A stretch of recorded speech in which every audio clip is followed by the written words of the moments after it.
everybody, welcome back to another episode of PD and PDubs Unscripted. PDubs, how's it going? Good, PD. Great to be with you again. Great to be with everybody. Thanks so much for always checking in on our podcast. We're so thankful to have you today. Yeah, we appreciate all of our listeners out there. As today we do some faith intersections, talking about where we see faith in our everyday life. And so I was thinking, because maybe for those that don't know me well enough, don't know that I have a really big love for Batman.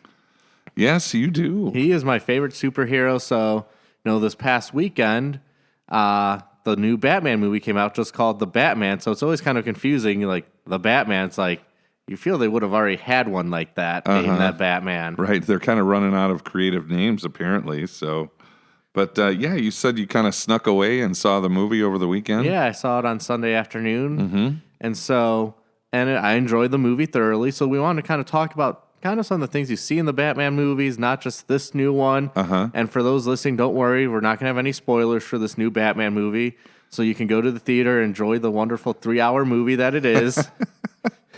But it probably moves along really fast, and you have no idea that it's been 3 hours. Yeah, I mean, I thought it did start a little slow. But, okay, all right. I mean, the opening scene is good, and then it's kind of a little slow, kind of putting some background in there. Yeah. But overall, I did really enjoy the movie.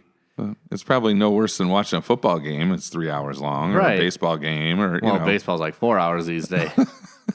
But yeah, so we talk about that, and just some background there. Like I was like, I knew it would be a big movie because whenever there's a Batman movie that comes out, it's always a big deal. Yeah, for sure. Everybody's talking about it. Yeah, everybody's talking about it, and so I looked up. So it made over $134 million just in the United States alone this past weekend. Wow. That's almost as much as Aaron Rodgers' new contract. A little bit, almost what he's got guaranteed. Yeah, over 4 years. This did it in like a weekend. And for those wondering, is that considered good? And it is. It's not the highest movie opening. I think that's probably maybe Avengers or Star Wars. One of those things are the highest. Okay. But since December 2019, so right before COVID really kind of happened, because that's kind of, we heard about COVID in December of 2019, but not as such a fearful thing that it was for many people. But this is only the second movie since December 2019 to cross $100 million in the box office its first weekend. Wow. That says a lot about how the pandemic has really hit the movie industry. Right. And so the only other movie to do this is the only other movie I've seen in the theater since COVID, and that is Spider-Man No Way Home. And did that outpace that movie? Did Spider-Man go less? Spider-Man made more. Okay. Trying to look here. Trying to look at opening U.S. dollars. Because the biggest opening weekend is, if you look at the top 10, it's Avengers Endgame, I believe. That makes sense. Infinity War. Then it is Spider-Man No Way Home. Fate of the Furious, so Fast and Furious movie series. Okay. Star Wars Force Awakens. Jurassic World, which is like the reboot of Jurassic Park movies. Yeah. Harry Potter and the Deathly Hallows Part 2. Captain Marvel. Star Wars, The Last Jedi, and then finally Batman vs. Superman, Dawn of Justice.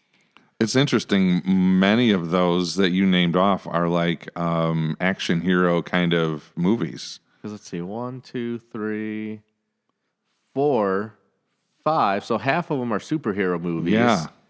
Fate of the Furious, that's in a series that has, I think, 9 or 10 movies now. Oh, Fast and the Furious? Yeah. Oh, yeah. I've seen a couple of those. Jurassic World, that was a huge reopening because I love the original Jurassic Park movie. Right. Harry Potter, that was the last of all the Harry Potter movies. And then the other two are Star Wars, which always are big movie money makers. Isn't Saturday Night Fever in there somewhere?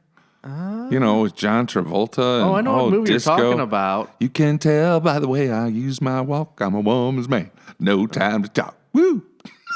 Yeah, I am not seeing that anywhere in the top 50. Staying alive. Ha, ha, ha. What was in your coffee this morning? But you don't drink coffee. I haven't even had an ounce of caffeine yet, man. Watch out. Oh, man. But yeah, I'm just looking through all these, and it's really interesting, or these are worldwide openings. I want United States. But either way, that's worldwide. those are, and it's funny because when you look at through the top 50, a lot of them are superhero, Harry Potter, Jurassic World ones, Twilight's in there, I see. Okay. Star Wars, Indiana Jones and the Crystal Skull, which I don't recommend seeing. E.T.? E.T.? No. E.T. phone Pastor just really he just wants to really Elliot. He just wants to do movie quotes and in those voices. And I'm sure there might be a Bane one coming up sooner or later as we talk Batman. Maybe. But so yeah, and for just a little background, Batman, if people aren't familiar, so I was looking it up. The first comic came out in 1939. Wow, that's crazy. Yeah, because I remember in probably 2019 when they celebrated like the 80th anniversary, because there's things about that. And so as you were looking up, there is a lot of Batman movies. I don't think you realize the scope of Batman. I had no idea, Pastor. I mean, you are like an avid fan. I'm very passive fan. I mean, I like Batman. I was big in the series on TV. I grew up with Batman. The Adam West one. Adam West, yeah, and Burt Ward as Robin, right? And Cesar Romero as Joker. Oh, yeah, he was great. And all those villains. And all the Pows and Kapows and Bam. Yeah, Zowie and Bap. And all those fights were great, man. Yeah, sadly, I just kind of feel that one's a really cheesy version of Batman, which, when you look at the comics, they're actually a really dark comic book series. Yeah, it is. And but you were kind of saying that you kept listing, and you were going back to the movie in 1966 with Adam West that predated the TV series. And then we looked up and we saw, there was actually a Batman movie in 1943, and then a Batman and Robin movie in 1949, where the Batman was Lewis G. Wilson in the first one and Robert Lowry in the 1949 Not film. really so familiar with either of those. You gotta go to Blockbuster and see if we can find one of those oldies. So you want me to go to, I think, is it Bend, Oregon, which is the only Blockbuster left? Yeah, road trip, baby. Okay, so I'm sure it's in there. So I think I'm going to do that the week of April 10th through the 17th. No, sir. No, you can't do that. There's nothing going on that week. Not at all.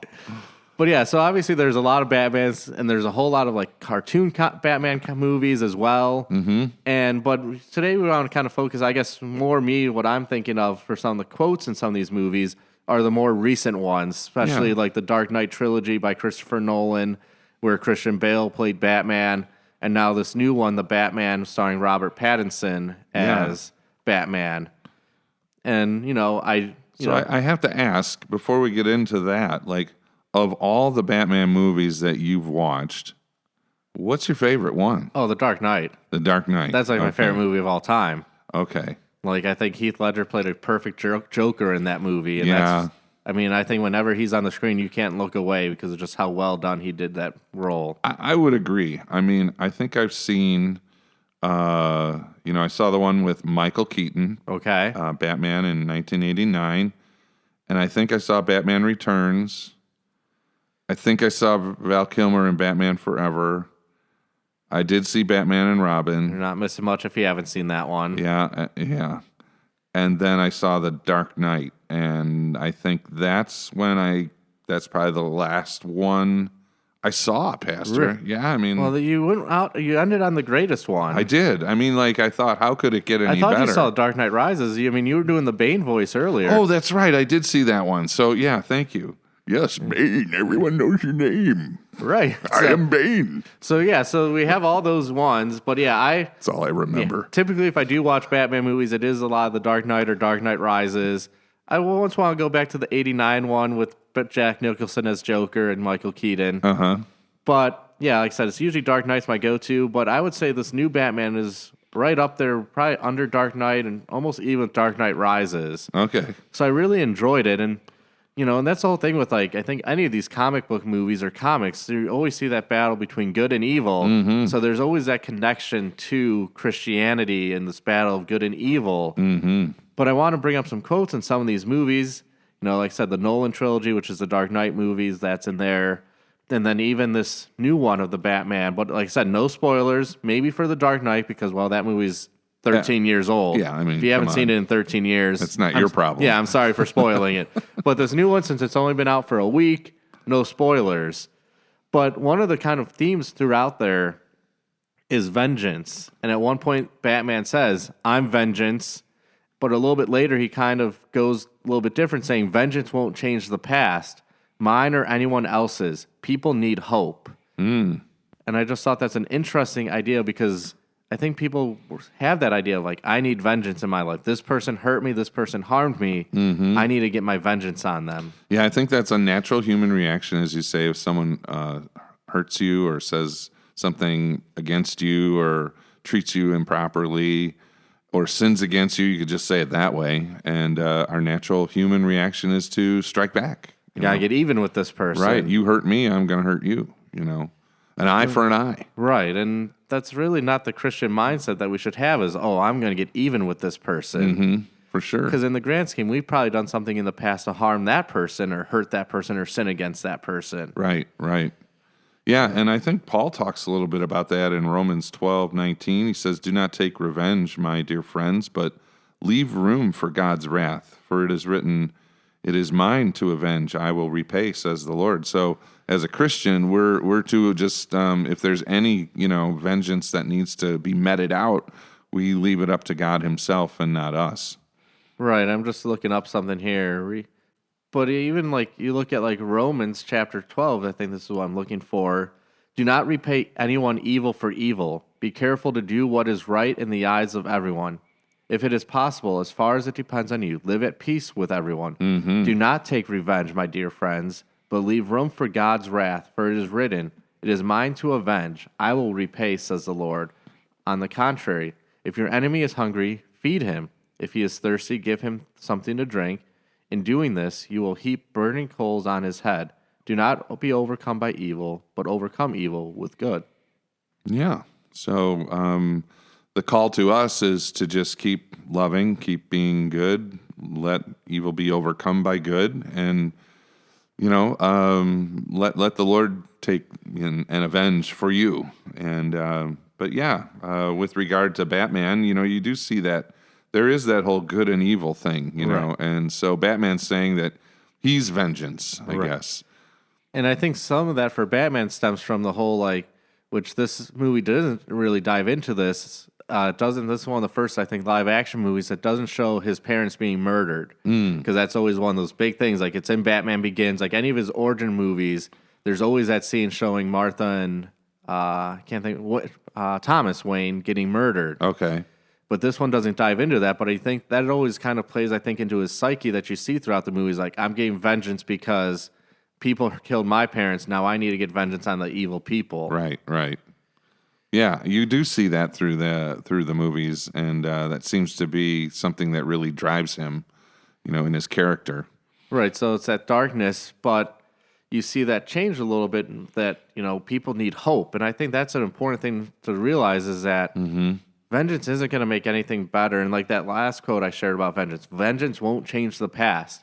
Just because you get even with somebody doesn't mean that it's going to change what already took place. Right, exactly. It just adds on to that and makes it even worse. Well, it's kind of that ripple effect that you were kind of talking about a couple of podcasts ago. Like, it's just this circle. Oh, the circle of screaming or yelling. Yeah, something like that. So if you lash back and try and get vengeance, you're just perpetuating the hurt, and I guess all you're looking for is for you to feel better for yourself. And there's no healing being taken part, and that's the key to anytime when somebody sins against us, there needs to be that healing, that reconciliation. And if you're always just seeking that vengeance, there's never going to be that reconciliation. That wound's never going to heal properly, and it's just going to causing more and more problems. Yeah, for sure. And that whole vengeance won't change the past, mine or anyone else's. People need hope, and there's a cool little parallelism or jump off into the hope that Christ brings us, and I mean that's evident in our world today. People are looking for hope in any corner of the world because. You talk about the dark night. I mean, this world is filled with darkness. And so Jesus, he's the light that pierces through the darkness to provide hope. And so, yeah, it's kind of cool how you're blending in some of these quotes here that really you can be springboards into, the role of Christ, in us. Right, and that's I think one of my favorite things to do is like look at like pop culture and like see what you can take from that to like talk about faith, and because you see it no matter what you're watching or listening to, whether the people that create that form of media, whether it's music, TV, movies, they might not be Christians, but it can still provide that springboard to have some theological discussions. For sure. And so that's why I like doing that. That's why I do my elective here at Emmanuel on that faith and pop culture, just because I enjoy looking at those things. I love, movies and TV shows and music. So it's just connecting two things that I love, God and the kind of pop culture things. Yeah. And along the lines of hope, Batman is a superhero, right? And so like people are hoping he's around. Like you had said when we were talking before, I remember on the Batman television series, they would put the big bat signal out, and it would, display up in the sky, and Commissioner Gordon would hope that Batman would see it and come and correct all the problems. And there'd be the red phone in the Batman. You remember the bat phone? Yeah, the bat phone was red. Oh yeah, that was pretty cool. And so like they're waiting for their hero, they're hoping for their hero to come. And, if I could take one of the quotes that you provided here, Commissioner Gordon says, he's the hero Gotham deserves, but not the one it needs right now. So we will hunt him because he can take it, because he's not our hero. He's a silent guardian, a watchful protector. So I guess in the hero aspect, I was thinking like Jesus is our hero because, we need him to come and rescue us, just as Commissioner Gordon's looking for Batman to rescue Gotham City from the evil characters. Right, and like kind of put that quote in context that you're referencing there about, he's our silent protector. That's at the end of The Dark Knight, the Christian Bale one that came out in 2008 with Heath Ledger's Joker that we talked about a little bit earlier, and then the guy from Princess Bride plays Harvey Dent and then turns into Two-Face. So you see how, like, in that movie, Joker twisted Harvey Dent to become this villain. Yes. And that's, even you can talk about how the Joker is like an archetype for Satan there, where he just wants to see chaos. Right. He talks about in there, like, Commissioner Gordon, Harvey Dent, they have their plans. I don't have a plan. I just want to flip their plan upside down and create chaos. Yes. Which is exactly what the devil wants. So you see that be fulfilled by the end of the movie when Harvey Dent becomes Two-Face, ends up killing some people, and at the end, it's going to be like, oh, all the good that he did is going to be taken away because he has murdered people. All the criminals that he put away, they're going to be free because people are like, this is who we trusted. And that's when Batman's like, I can do this. I can be the person that killed all these people. Yep. And that's when Commissioner Gordon goes into, he's our hero that we deserve. We're going to hunt him. Right. And he takes the blame for what Harvey Dent did. And that's that suit. And then talking about that hero, that's what Christ did, where he takes the blame for our sins. And, you see the people, in a sense, hunt Jesus, crucify him. Yep. He took the sins of the people on his shoulders and paid the price, just as Batman did at the end of Dark Knight. And you see that play out a little bit at the beginning of The Dark Knight Rises. Yeah, and as you're talking, I'm thinking of the verse that Paul wrote, I think in Corinthians, he who knew no sin became sin for us, so that we could have reconciliation with God. So there's that whole, like, he's our hero, but now if you look at him, he looks like sin. And so he took it on, and as you said, the leaders of the church back in the day, they sought to kill him. They schemed. They wanted to get rid of him. But he was their hero too, honestly. So yeah, a lot of cool parallels here. Yeah, so like that's what's really neat is like sometimes you don't see all these connections maybe when you watch them because you're just like, oh, I'm sitting for the enjoyment of this. Because I can get really nerdy into some like Superman stuff as well. Yeah. Where like his name is Kal-El on the planet of Krypton, which what is El in Hebrew? God. Yes, shortened, and so you can say House of God, House of Elohim. So that, that, and even how in the Man of Steel movie that came out about a decade ago, his father sends Superman to Earth to save Earth and protect it, just as God sent Jesus, his son, to protect humanity. Right. So all those kind of random connections, and like I said, I'm more of a Batman person than Superman. Okay. And so, but yeah, he is that hero for us. And even in The Dark Knight Rises, you see that hero concept come up again at the end of that movie when Batman says to Commissioner Gordon, a hero can be anyone, even a man doing something as simple and reassuring as putting a coat around a little boy's shoulders to let him know that the world hasn't ended. And he says that at the end of the movie to Commissioner Gordon when they're talking, they save the day, and Batman's kind of cluing him in, Commissioner Gordon, that, hey, I'm Bruce Wayne, because he's referencing after his parents got shot and killed in the Batman kind of mythos, whatever you want to call it, that in the Dark Knight trilogy, Commissioner Gordon, you see, put his jacket around a young Bruce Wayne after that. So he's kind of saying, hey, and then it kind of, you see his eyes like kind of like, wait a second, and putting two and two together. But what I love about that quote is like, you know, even us, we're not going to be here to save people from their sins, but we can make a difference by just the little things that we do in our life. Yeah, I don't know. I keep thinking of the robe of righteousness when you said that. Like he put the coat around the boy's shoulder. I mean, you know, that's what God does to us in our baptism. You know, that's what Christ does. He clothes us with that robe of righteousness, and we are forgiven our sins because of Jesus. And so when the Father looks to us, he doesn't see a sinful person. And then when we leave this world and go home to heaven, we are covered in the robe of righteousness again. And so a lot of this, you know, putting the coat around a little boy's shoulder kind of, ties in. Man, look at this. You're just taking good lead here. You know, I didn't even think about that theological connection point, and you're just diving right in. Oh, man, you got me going. And, you know, the other one that we were previously talking about of Batman being the hero that nobody wants, but he can take it. And he's a silent guardian, a watchful protector. I couldn't help but think of Isaiah 53, you know, where it's in verse 7, it says, he was oppressed and afflicted. He did not open his mouth. And he was led like a lamb to the slaughter. A sheep before his shearers is silent. So he did not open his mouth. So like Jesus just took all the punishment and didn't say a word, you know? Right. And so, a lot of close ties there. Yeah, so all these great things that like come out and like you see all these things underneath when you watch these, and when you take back and like put it on almost like the theological lenses, you can start seeing these these coordinating things of like, oh, you can make these connections. I don't know if, you know, the creators of these movies or whatever were thinking this. Right. But it still can provide, because let's be honest, $134 million was spent on the Batman this weekend. Yeah. That's just in the United States alone. So people are watching and seeing these things. So it's one of those ways to have these faith intersections with people of like, hey, did you see that? Yeah. And it can dive into these. Maybe the last kind of quote I want to look at real quick. Yeah.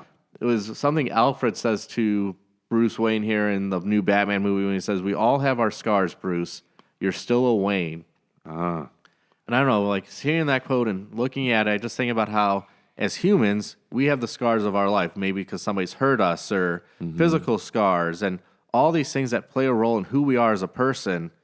And we might say, well, maybe I'm not good enough to be a Christian. You know, can I really be God's child? But then that's where you get that hope from what Alfred says. You're still a Wayne. Despite all of those things that have been a part of your past, you still are a Wayne. And the same is true for all of us, that whatever our past might be, those scars, we're still a Christian. Absolutely. And those are marks of our lives. And, you know, the good news is the wounds heal because in our sinfulness, right? The wounds heal because of Jesus. But the scars are there as a visible reminder of what the Lord, not just the visible reminder of the way we fell, but it could be that, but it's more so like to show the healing of how the Lord took you through something where you did mess up and you know, sin against him. Right, and that's kind of, you know, I didn't have this on our little notes here, but from the Batman Begins, which is the first of the Nolan trilogy, Alfred says to Batman, or Bruce Wayne, whatever you want to call him. Spoiler for those that didn't know, Bruce Wayne is Batman. But wait, what? I know, mind blown right there at that one. But Alfred says, why do we fall, sir? So that we can learn to pick ourselves up. So as you were talking, that quote reminded me of that whole idea of like, why do we fall? Why do we almost have these scars? So we can learn to pick ourselves up and learn and grow from that. Mm-hmm. Yeah, that's pretty cool. I love how you're just kind of finding all these ways. And as you were kind of going there, it was like, here's a way that we can have conversations with people about like, oh, did you see the Batman movie? Yeah, that was really cool. And you start talking about these things. And if you have this other like idea of thinking into the movie and relate it back to, your faith, what a way to open up the conversation a little bit, to intersect that your faith with a very popular movie and a series, and so forth. Right, because we just went through maybe reference 4 Batman movies, and there's a whole many more. And even any of the other, like I said, any of the comic book movies, any of the Marvel, like Avengers series, like when you look at Iron Man, Thor, Captain America, and all of those ones. Yep. Black Widow and Captain Marvel, all of those ones, you can see that battle for good and evil. Mm-hmm. And you just see kind of where the villain, in a sense, especially the main ones, like I said, like the Joker, even Thanos in the Marvel ones, they just are a perfect example like Satan, where they just want to kind of see chaos and almost destruction, because that was Thanos' whole thing, was like destroying half the world. Right. And then when you look at the Greek, Thanos means death in Greek. Wow. So I don't know if that was planned when Stanley, whoever created that character back in the day. But so there's some of my nerdiness of knowing some of the like the theology and like some Greek and Hebrew, like connecting those points. Yeah. Well, some of the things that I remember, it probably has nothing to do with, our topic, but of the Batman series on TV was, well, number one, I think that car, the Batmobile in that TV series, was the coolest out of all of the Batmobiles that came after in the movie. I'll just state that right now. Okay. I mean, that was a cool Batmobile. And especially with the fire coming out the back, that was so cool in the 70s.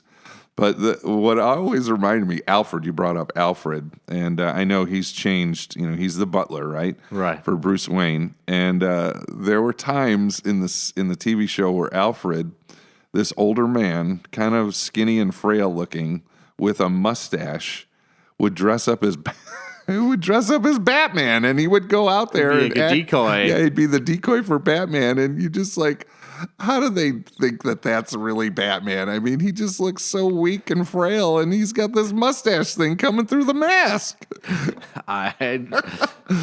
So these are questions I had when I was a kid watching, the Batman show. Sometimes you just got to suspend your belief because it's a TV show. I know, but like I never fell for that one. I mean, I'm like, these villains are stupid. Well, I mean, the worst is Superman. Oh, his glasses are on. He's Clark Kent. Oh, right. Take off his glasses. Wait, that's Superman. Yeah. I mean, for those listening, I just took off my glasses. Yeah. Do you know it's the same person? Excuse me. Hi, I'm PD. I'm PDubs. Who are you? I got you all confused. I'm all confused. Just because I took down off my glasses, you can't tell the difference. I know. Maybe it's a little hair dangle Where'd thing. PD go? Where did he go? Who are you, sir? Hi, PD. Sorry, I don't know. I don't know what happened to you. But yeah, that's always my favorite. The Superman, he has glasses. He's Clark Kent. Now he takes off his. Wait, where's Clark? It's No, it's the. Yeah, I know. That's funny stuff. But yeah, so as we wrap up here, I got 2 things. Pastor, not that this is important, but who's your favorite Batman actor? I know you're looking up the list. Like I said, I'm more akin to Adam West. Okay, I'm an old school guy, but so that's not a movie. But I would say, Christian Bale did a good job. I thought he was really good. Yeah, that would be mine. Obviously, with that being my favorite movie, and and even Heath Ledger's my favorite Joker. That or Mark Hamill from the animated cartoon. Sorry, Cesar Romero. You don't even crack the top 3. Yeah, because Jack gets the 3rd spot. And then, do you want to do any more voices before we wrap up? No, I think I'm all done with voices. I'm good. So. Okay. So everybody, thank you for tuning in for this new episode of Faith Intersections, as we talked a little bit where we see faith in the story of Batman and the various movies that have come out in the last decade or 2 decades mainly. Thank you and God bless.